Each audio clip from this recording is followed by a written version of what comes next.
కేంద్ర ప్రభుత్వం రాష్ట్రానికి మంజూరు చేసిన ఇండియన్ ఇన్స్టిట్యూట్ ఆఫ్ ప్లాంటేషన్ మేనేజ్మెంట్ను కృష్ణా జిల్లా గన్నవరంలో ఏర్పాటు చేయాలని నిర్ణయం తీసుకున్నారు. సుమారు 400 ఎకరాల విస్తీర్ణంలో ఐఐపీఎంతో పాటు మరికొన్ని సంస్థలను కూడా నెలకొల్పాలని భావిస్తున్నారు. ఇందుకోసం స్థలం ఎంపిక ప్రక్రియను పూర్తి చేశారు.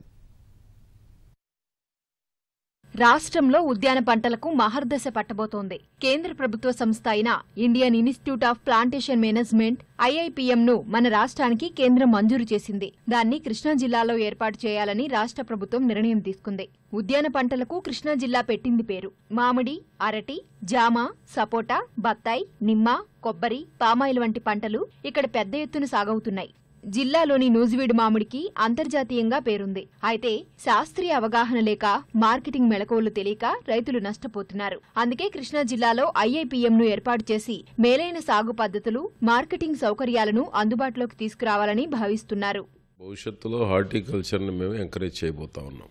16 లక్షల హెక్టార్లు ఉన్నటువంటి దాన్ని 25 లక్షల హెక్టార్లకు తీసుకుపోవాలి. ఉద్యాన పంటల్లో లాభం ఎక్కువ వస్తూ ఉంది. ఈరోజు వరేసేటువంటి వాళ్ళకి 15-20 వేలు వస్తూ ఉంటే ఉద్యాన పంటల్లో 1 నుంచి 2 లక్షలు సంపాదించేటువంటి రైతులు కూడా ఉన్నారు ఎకరానికి.